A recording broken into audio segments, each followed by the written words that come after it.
عبداللہ بن مبارک ایک مشہور بزرگ تھے۔ ان کی عادات تھیں کہ ایک حج کرتے، دوسرے سال خدا کی راہ میں کافروں سے جہاد کرتے اور تیسرے سال تجارت کرتے۔ اس تجارت سے انہیں جو نفع ہوتا وہ اپنے شاگردوں اور دوسرے ضرورت مند لوگوں میں تقسیم کر دیتے تھے۔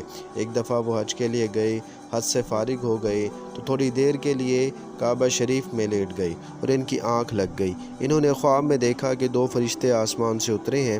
ایک فرشتے نے دوسرے فرشتے سے پوچھا، اس سال کتنے لوگ حج کے لیے آئے ہیں؟ دوسرے فرشتے نے جواب دیا، 6 لاکھ۔ پہلے فرشتے نے پھر پوچھا، ان میں سے کتنے لوگوں کا حج قبول ہوا ہے؟ دوسرے فرشتے نے جواب دیا، کسی کا بھی قبول نہیں ہوا۔ فرشتے کی یہ بات سن کر عبداللہ بن مبارک کو بہت رنج ہوا۔ انہوں نے سوچا کہ اتنے لوگ جو دور دور سے آئے ہیں اور سفر کی ہزاروں تکلیفیں اٹھا کر یہاں پہنچے ہیں، ان سب کی تکلیف اور محنت بیکار گئی۔ اتنے میں اس فرشتے نے پھر کہا، دمشق کے شہر میں ایک موچی رہتا ہے، اس کا نام علی ہے اور وہ موفق کا بیٹا ہے۔ وہ حج کرنے نہیں آیا لیکن اس کا حج قبول ہوا ہے اور اللہ تعالیٰ نے اس کی وجہ سے ان سب لوگوں کو بخش دیا ہے جو یہاں حج کرنے آئے ہیں۔ اس کے بعد عبداللہ بن مبارک کی آنکھ کھل گئی۔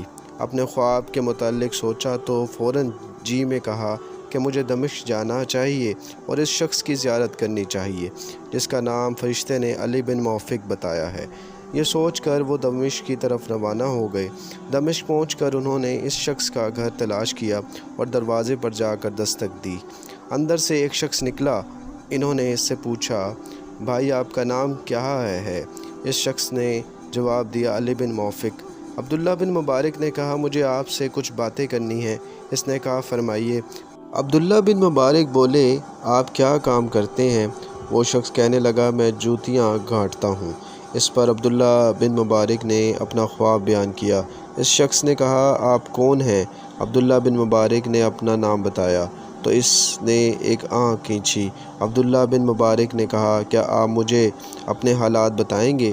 اس شخص نے کہا، اے عبداللہ، مجھے 30 سال سے حج کی خواہش تھی۔ میں جوتیاں سی کر رقم جمع کرتا رہا۔ اس طرح میرے پاس 30,000 درہم جمع ہو گئے۔ اس سال میں نے حج کا ارادہ کیا۔ میری بیوی کے ہاں بچہ ہونے والا تھا۔ ایک روز اس نے مجھ سے کہا، آج پڑوسی کے گھر سے گوشت کی خوشبو آ رہی ہے، اس سے میرے لیے کچھ گوشت مانگ لاؤ۔